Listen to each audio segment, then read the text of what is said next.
Evening, Sunday night listeners. Good Lord, it's Sunday night. It's not really technically a Sunday night service tonight because I didn't have anything planned, but I was in the shower. I've been in Kentucky, as most of you know, this weekend. I was in the shower and I thought, I need to update these people who've been so supportive of me and all, and mom's journey and all of this. So I have my robe on. I have no makeup on. I got my face all greased up in my crunchy, skincare, all that clean skincare. And I'm just going to tell you how my weekend was and how it's going with my mom. So for those of you that don't know, my mom started on hospice last week.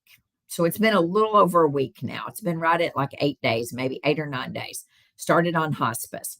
The reason she started on hospice is not the Alzheimer's disease. She has a 100% occlusion, a blockage in the left leg, all the way down to the toes. She has 4 sores on her toes that have not healed, would not heal. I thought it was from her shoes.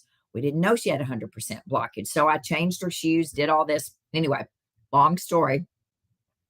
CAT scan showed a blockage. It won't do any good to cut the toes off because the blockage is all the way up. So they want to amputate the entire leg to the hip. And my mother said, absolutely not. So there was only one choice, and that was to start hospice, because the other option is gangrene is going to set in. No matter how clean we keep it, it doesn't matter. There's no blood flow. Your toes are going to fall off, your foot. It's a bad, bad situation. And so she still looks good. She still has her personality, but she's going to die. And she knows it. And so we've had a hard week. Last week, many of you came to the office, which I'm so appreciative of. This time last week, I was so excited that mom was coming. She's never been to the office. Also, many of you know I've never had a good relationship with my mom. We have never gotten along. We don't even understand each other at all, but it is so much better now. But I'm just talking what it was the first 53 years of my life. Really no relationship. So the last 4 years have been an interesting healing journey for me. And I would assume probably for her, because she said some things that make me think it has been, but I don't know. So she came down last week and she had a bad day. She had a bad day on Monday, but she was here and she appreciated being here. I showed her the video from Monday. I don't know if she remembers being here or not, but she did say, I want a do-over, because she was having a good day Saturday. She had a pretty good day yesterday. We've had a real hard time managing the medicine. And I got there this morning and she was crying. She was in tears. She has 24-hour care now. She was hurting. She was in tears. She was shaking. So I called hospice and oh my gosh, it's just unbelievable. It's an amazing journey, hospice is, but they started morphine and Haldol and Lortab and Trazodone and, all these things. And it's interesting because I've tried to keep my mom away from a lot of pain medicine, even though she's been in pain. I don't mean I've kept it from her. I've tried to do other things. And anyway, nothing works. But she cried. She was really sad. So we got things shifted around, gave her morphine, increased her fentanyl patch, doubled it, the doctor did. And then I left in about an hour and a half to come back here because I've got to work tomorrow. But she had a good day. She had a pretty good day today. And her sitter texted me. She actually just sent me a message. And she said she woke up from her nap in a great mood and said, quote, I think we're going to make it, kid, end quote. I think we're going to make it, kid. Lord have mercy. And she knows she's going to die. And so yesterday, so that's that. Thank you for all the messages. Thank you for all the offers to help and all that. I really don't know any way to help other than continue shopping, right? Because I'm probably going to have to take a leave of absence. And when I don't work, we don't get paid. So, well, I don't get paid. They get paid. clearly they get paid, but you can keep shopping your woman-owned business over there in local store. But I'm going to give you some stats. So, okay, she had a bad day.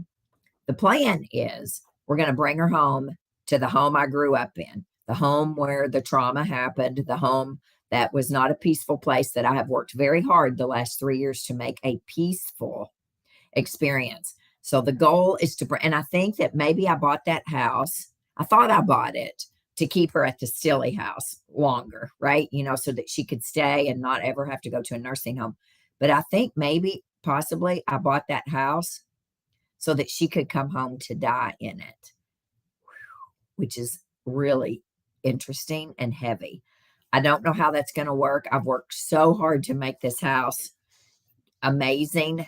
And so I have to keep telling myself, there's a part of me that thinks, oh my God, Danny, you're the most selfish person ever, because you're thinking this is going to disrupt your world when you come up here. I go up there and it's peaceful, and I sit out there and there's no trauma, no drama. Everything's been redone.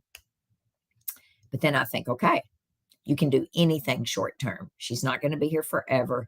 Your mom wants to come home and die. And then that's what we're going to do. So that's the plan. September the 1st is to bring her back to the house, to die, which that sounds terrible, but I don't know if that'll be 2 weeks, 2 months, 6 months. I don't know, but I'm prepared for whatever happens. So there you go. That's that. Also, something else that I did this weekend, before I get into some statistics, we're going to talk about statistics on Alzheimer's and things I think that you all should do. Because, I have an opinion about everything, which my mom does say. Actually, she looked at me this weekend and she said, do you ever shut up? Do you ever shut up? No, I wasn't voted most not talkative at Marshall County High School for nothing with Art Vance, 1984. But she said, do you ever shut up? So I shut my mouth. But I went and I paid for the funeral. So these are things that I think that are really important. If your family or if your parents or you have not paid for your funeral, their funeral, or you haven't done yours or got it planned, you need to get this going, because I wouldn't have known what my mom wanted. I did find some paperwork, but she hadn't paid for a funeral or anything. So I went up and paid for the funeral. It's going to be at Phil Beck and Can at home at the library, the beautiful new library situation they have. Oh my gosh, all that. But I went to the house. Went to the assisted living, and I asked Mom, I said, what do you want? What do you want played at your funeral? And at first she was a little taken back, but she told me she wants Elvis Presley played. She wants Peace in the Valley, Elvis Presley, Amazing Grace, Elvis Presley. She pretty much wants every song, religious song, gospel song that Elvis Presley ever did. So that's what we're going to do. She wants a huge, I would have never done this. I thought she would want red roses. She loves roses. She wants the big spray on top of the casket to be yellow roses, because her mom, my grandma, your grandma, Robin, gave her yellow roses every summer when the roses would come in. She grew roses. Grandma did. She grew yellow roses. That's what she wants on her funeral. On her casket. She said, I said, what do you want on your tombstone, Mom? And she said, well, she was here and now she's gone. That's not going to happen. She was here and now she's gone. What the hell is that? I said, well, Mom, we need to come up with something better than that. So I don't think that's going to be what's on there. I don't know what's going to be on there. Maybe she was mean as hell, but she sure loved Jesus. I don't know. My mom is just sassy and everyone loves her there. So no, Carrie, it is never too soon to start planning your funeral, or all of it, any of it, getting your wishes in order. None of that. I've already got my stuff planned. I planned it out years ago. I want to be cremated. My mother would come back and haunt me forever if I cremated her. So we're not doing that. But she wants a few, and that's $13 or $13,000 for a basic funeral. These are things you got, and I paid for it up front with her money before she runs out of money, which is going to happen not too soon. It's just fascinating to me, this whole journey. But this hospice journey is something. And I think that she's on enough pain medicine to kill a horse. And it's not. it's actually making her kinder and sweeter. And she sleeps more, but she's not out of it. She's still, they're getting her up and they're getting her dressed. And I asked them, please don't leave her in her pajamas until it's the end, right? Please don't leave her in her pajamas. Fix her hair. They've been fixing her hair. They're putting her makeup on her, brushing her teeth, putting her lipstick on her, all the things that my mom would want. And my cousin Robin, who's on here, her mom and my mom, both Aunt Joyce and mom, were always about get your lipstick on, put your lipstick on. And so we're keeping her lipstick on her until it's the end. And I don't know. I cried all the way home. I don't know who this is. It says Facebook user. I'm so glad she's feeling positive, and out of pain and can be in her home. You need to follow your heart. That's right. She's not going to be in her home until September the 1st, but she's not completely out of pain, but she's much better. We're still trying to tweak all of this. So I think increasing the fentanyl patch is going to be good, but I don't know. Honestly, I don't know how they do this. The hospice workers, I don't know. But here is something that is interesting that I've noticed. I know their appetite goes down drastically when they're, starting the phases of dying. And her appetite is nothing. Like my mother has been like me our entire life. She's little and she eats like a horse. She always has. She just eats and eats, and she loves sugar. And so whatever she wants now, I don't care. But she doesn't want to eat. She doesn't want to eat at all right now. So that's a sign to me that, she's clearly declining. I do trust hospice. I do trust them with everything. They have been nothing but incredible. And so I want to give you all some statistics, since there are a lot of you on here right now. I know you're following this journey, and I hope that it helps some of you, and that you can prepare things ahead of time, get funerals paid for, get finances in order, get, ideally sign the house over to your kids before all this happens. But, I just happened to have to buy the house, and that's okay. In a fit of rage, my mother took me out of the will. I mean, it was just a big mess. If you all knew the things that went on, it was crazy. You need the little pamphlet, Gone from Sight. Ask Hospice. Okay, I will. They have some good stuff. I tell you what, they have some good education. I went through the same journey with my grandmother in 2019. It was rough. But if you have questions, hopefully I can hopefully be helpful. Love you, Dan. Oh, thank you, sis. I appreciate that more than you will ever know. So I'm going to go over here. I'm going to give you some Alzheimer's statistics. I don't know how to share it on the screen, but here's what I want you to know. More than 6 million people are living with Alzheimer's right now. And by the year 2050, there'll be nearly 13 million people with Alzheimer's. This is in the United States. This is not worldwide. 1 in 3 seniors dies with Alzheimer's or another dementia. 1 in 3 people. In 2023, which is this year, Alzheimer's and other dementias will cost the nation $345 billion. By 2050, those costs are expected to rise to nearly $1 trillion. Over 11 million Americans provide unpaid care to people with Alzheimer's. It's unbelievable. 1 in 5 women will be diagnosed with it. Your risk is 1 in 5 women in America with Alzheimer's, 1 in 10 for men. Do you know that only 4 in 10 Americans, 4 out of 10, would talk to their doctor right away when experiencing memory loss or cognitive decline? Only 4 out of 10. Are you one of those that would not talk to your to your healthcare provider if you thought you were losing your memory? 7 in 10 Americans would want to know early if they had Alzheimer's disease, if it could allow for earlier treatment. Well, I'm going to tell you what about treatment. I'm not sure. Now, this is me speaking from my personal experience with my mom. I'm not sure that any treatment helps. Honestly, we took my mom off of all Alzheimer's meds probably 6 months ago because it wasn't helping. Nothing helped. And she didn't decline worse after we started it. What's declining in her, right, is her leg and her vascular system, and her kidneys are down to 40% functioning. 1 in 9 people age 65 and older has Alzheimer's disease. Do you know that almost 2/3 of Americans with Alzheimer's disease are women? Why do you think that is? Why do you think women have Alzheimer's disease more than men?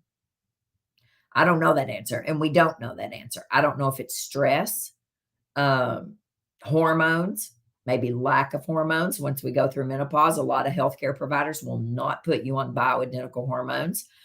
We know that estrogen is protective of the brain. Maybe it's stress, maybe it's hormones, maybe it's, we have more autoimmune disease than men do, 8 to 10 times more than men. I don't know. Um, Older Black Americans are twice as likely to have Alzheimer's or other dementias as older whites. Why is that? I don't know why. They don't tell us. The same thing with older Hispanics. They're about 1.5 times more likely to have it than older whites. Here's the mortality. Death from Alzheimer's have more that, listen to this, people, death from Alzheimer's disease have more than doubled between 2000 and 2019, while those deaths from heart disease have declined. Heart disease is still the leading cause of death in America. At age 70, listen to this, at age 70, seniors living with Alzheimer's disease are twice as likely to die before the age of 80 than those who do not have Alzheimer's disease. People age 65 and older survive an average of 4 to 8 years after their diagnosis with Alzheimer's, which mom will be right at probably 5 years about now. Yet some live as long as 20 years with Alzheimer's disease. This reflects the slow, uncertain progression of the disease. 30% of caregivers are above the age of 65. So you've got older women and older men taking care of their spouse with Alzheimer's disease, and many of them refuse to get help. They refuse to let home health come in. They refuse to let palliative care come in.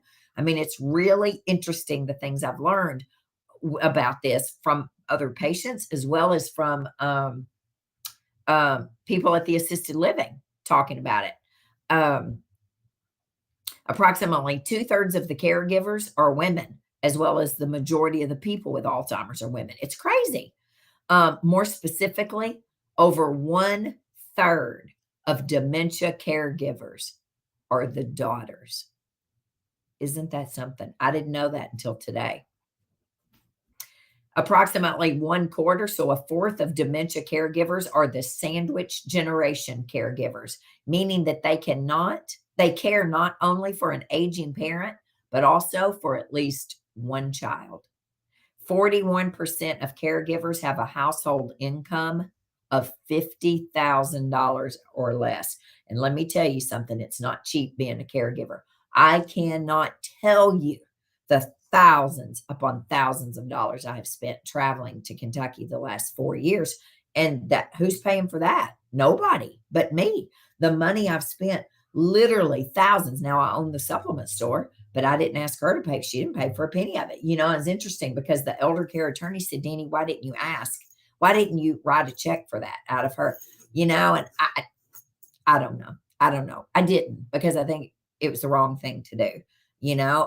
She didn't ask for the supplements. I gave them to her, and I think maybe they helped keep her alive. So I'm just telling you, people, it is a mess. Half of the primary care providers report that they do not feel adequately prepared to care for individuals with Alzheimer's and other dementias. More than 25% of healthcare providers reported being only sometimes or never comfortable answering patients' questions about dementia. That's bullshit. I can tell you right now, that is straight up bullshit.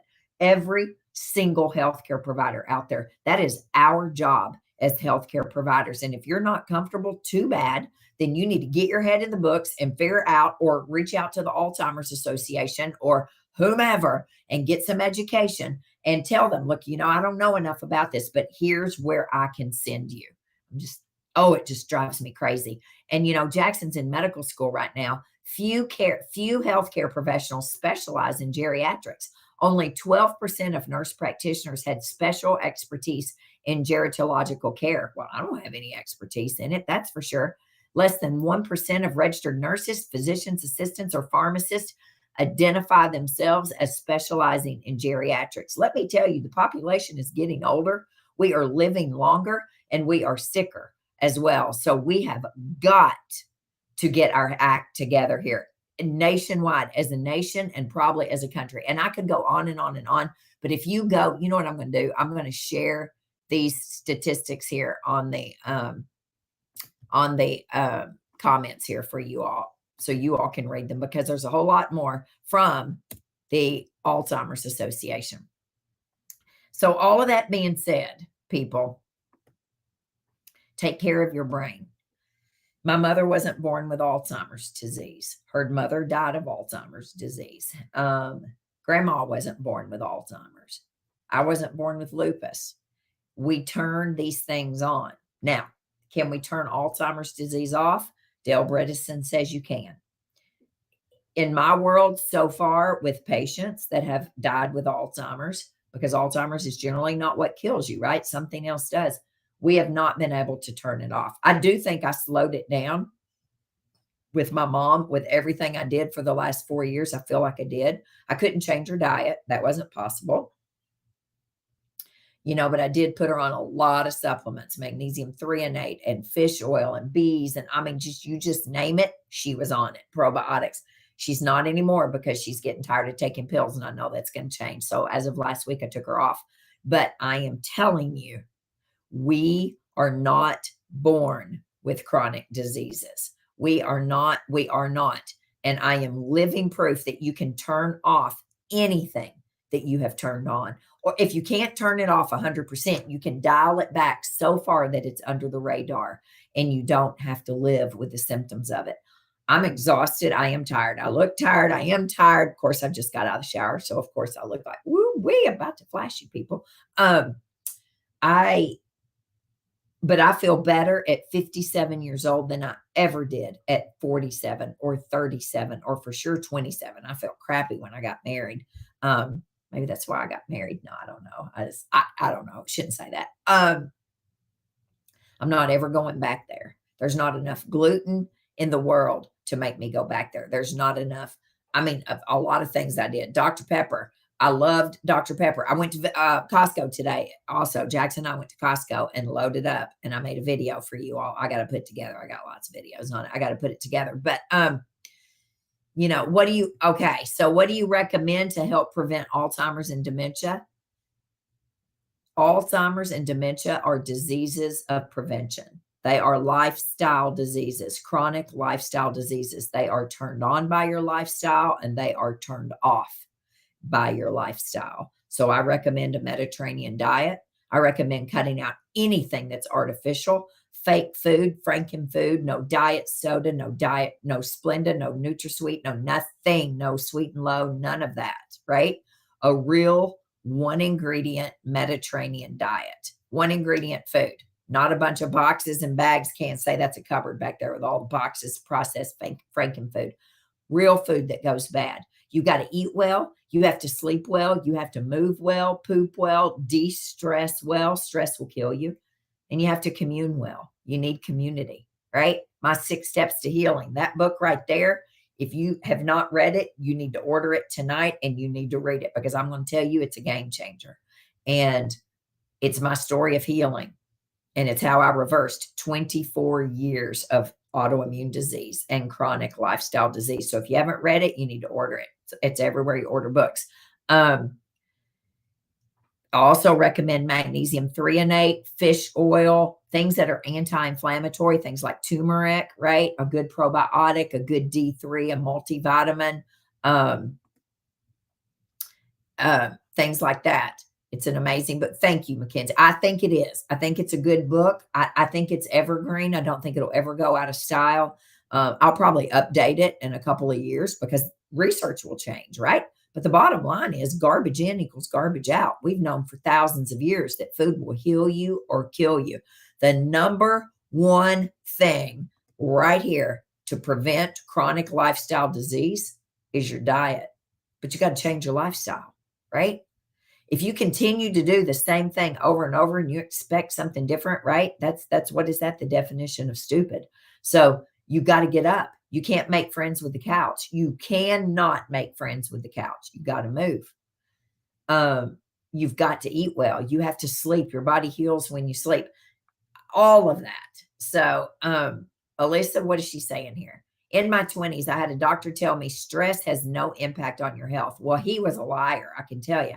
That was the one. Okay, she was a liar. That was the one and only time I saw her. Stress will kill you. And I can tell you right now, my mom had a very stressful life. Her dad died by suicide. She attempted suicide multiple times. She had a horrific experience with postpartum psychosis. She was institutionalized when I was 6 weeks old. She left me. I left her. Some stranger took care of me. We never bonded, right? She was married 3 times. I had a stepfather that was a child molester. She had another husband that beat me up. She had a lot of trauma in her life. And my mom had a lot of stress, and she never made any money. And yet she saved money, which is amazing. I've learned a lot of things from her. I've learned I'm a lot more like her than I thought I was. But stress will kill you. It is as simple as that. Thank you for that. Well, you have to desire health, right? It doesn't just happen.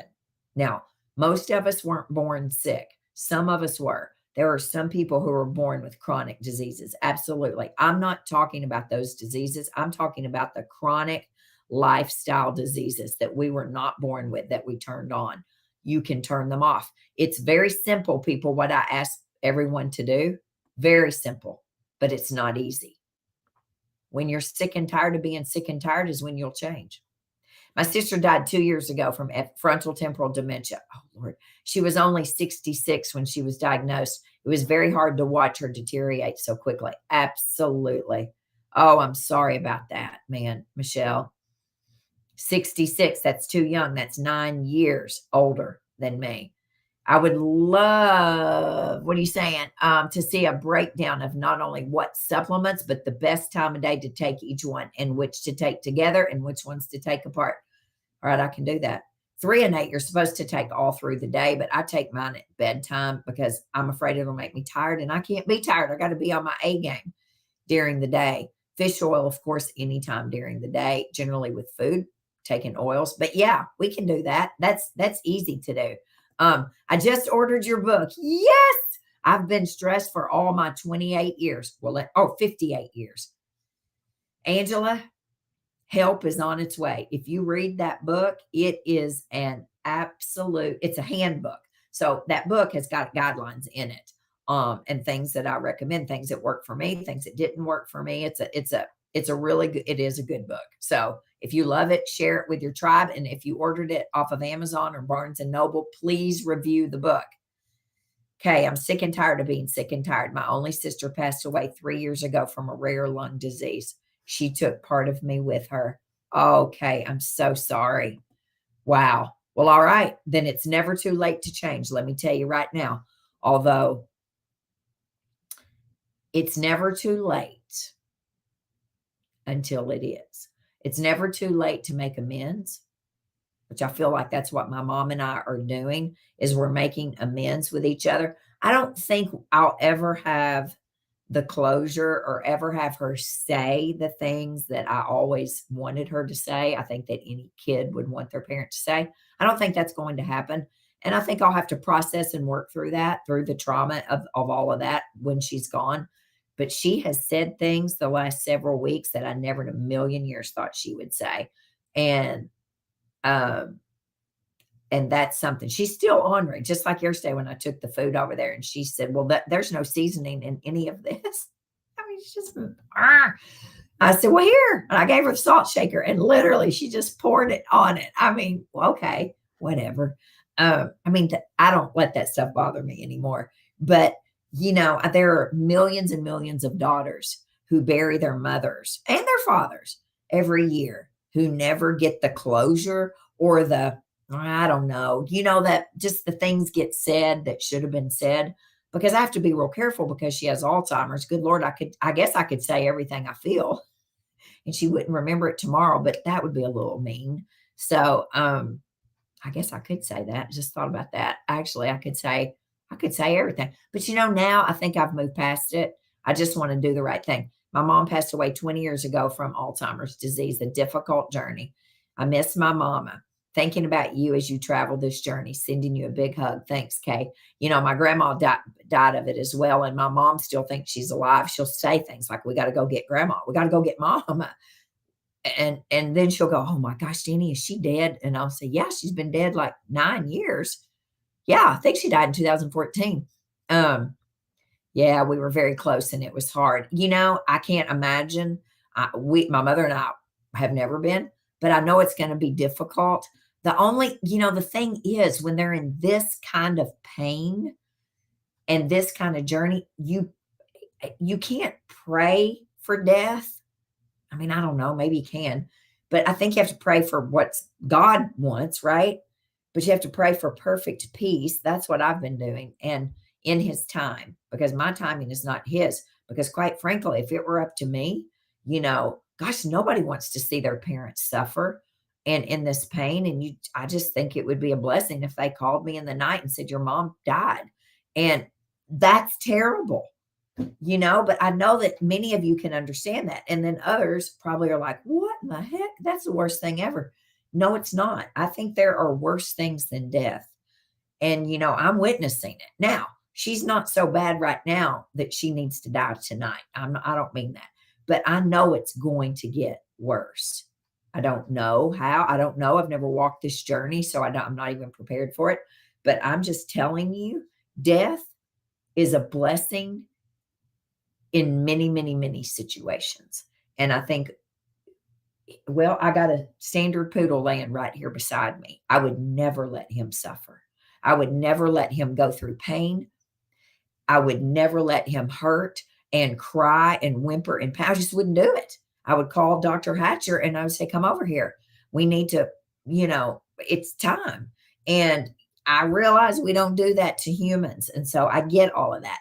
But man, it's such a push pull, golly, what do you do? What do you pray for? Jewel says, "I love you, Danny. I appreciate all and that you do for us. Yes, your book is incredible. Hugs to you." Oh, man. Thank you.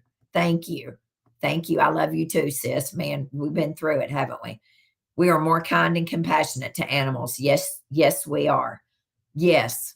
And I looked at her today and I thought, good Lord. Yeah, I wouldn't let Edwin go through this. But again, we can't do that. And you have to let nature take its course. But I don't know. Is that really nature taking its course when you have hospice in there? It seems like it speeds it up. I don't know. I love you, Miss Danny. You've been my second mom to me for most of my life. And I wish I could be there with you all. Thank you for that. I think this is Caroline, but I don't know. It just says Facebook user. I don't know, but I have a feeling that might be Caroline. I'm not sure exactly who it is.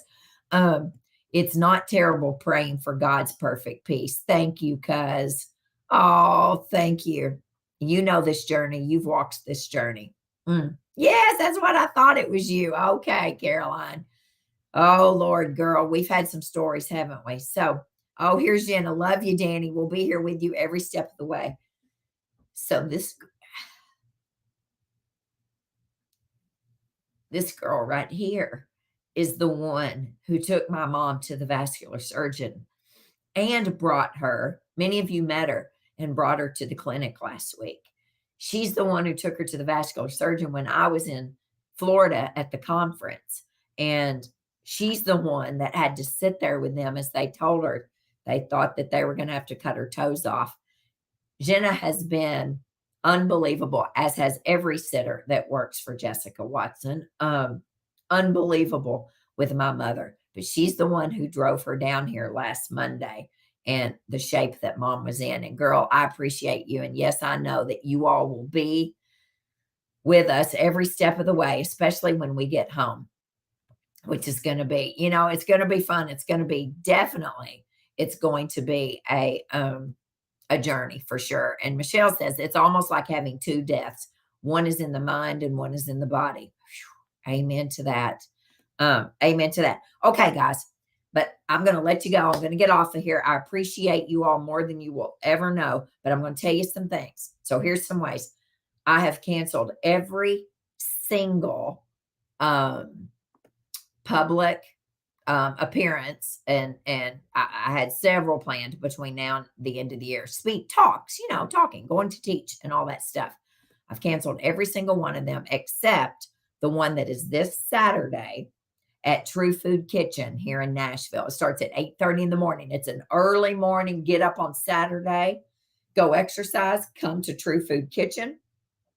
I'm going to talk on my signature talk on living wild and well in a sick and tired world at True Food Kitchen. I don't know if there's going to be 3 people or 30 people show up, but I want you all there.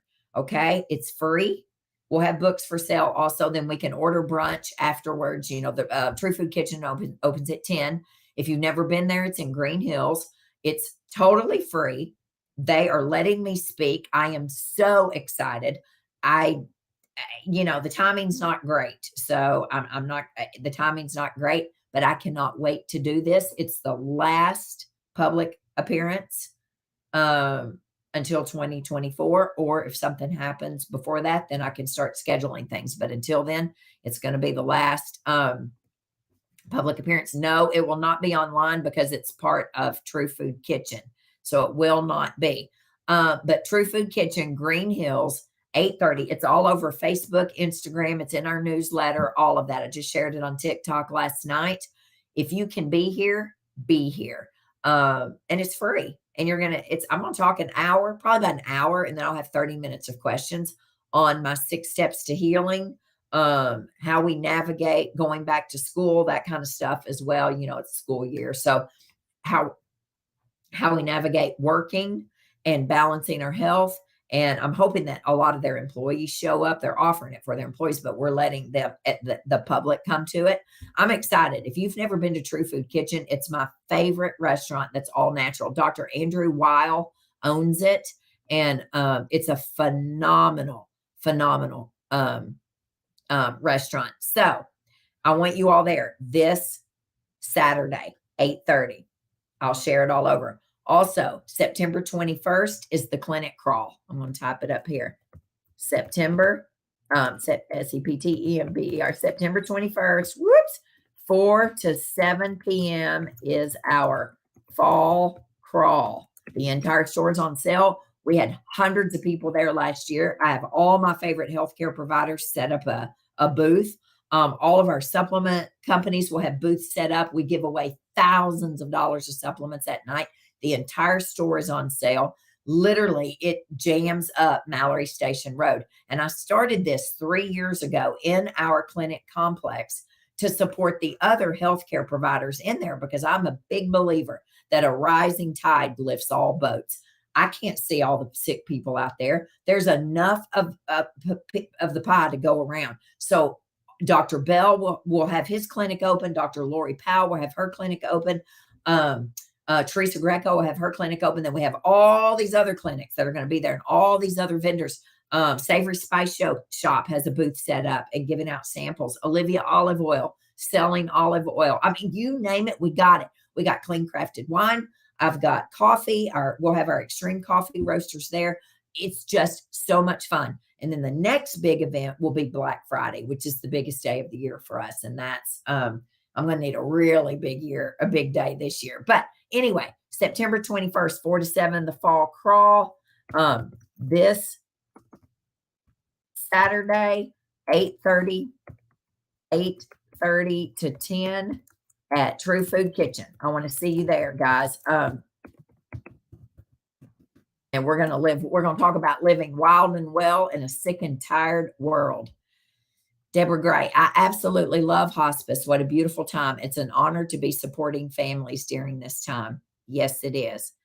And if you are part of hospice, if you work for hospice, then thank you for what you do. Every single person I've come in contact with. And actually, they have a counselor. He reached out to me this week, and I haven't had a chance to call him back yet.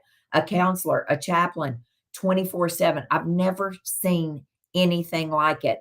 And they, my mom has spent so much money on supplies the last 4 years, like briefs and all the things and all the things that I have to order every month for her.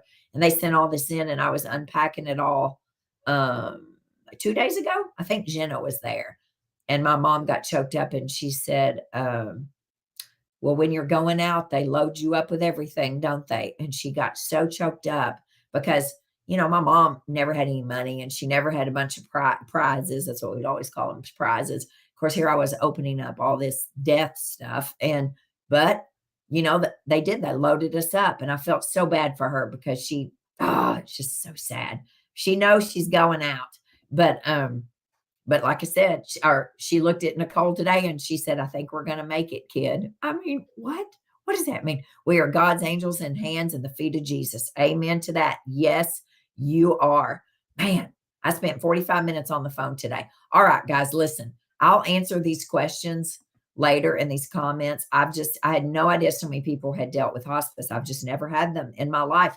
But I'm going to tell you something. If I live long enough or something happens to me and I'm not blessed enough to just fall over or die in my sleep, hospice will be who's called. And I will not question it. A lot of people decline it because they think it's the end, which I guess it is the end. But it's, for me, and I don't know if this is how they look at it, it's about living every moment until it is the end.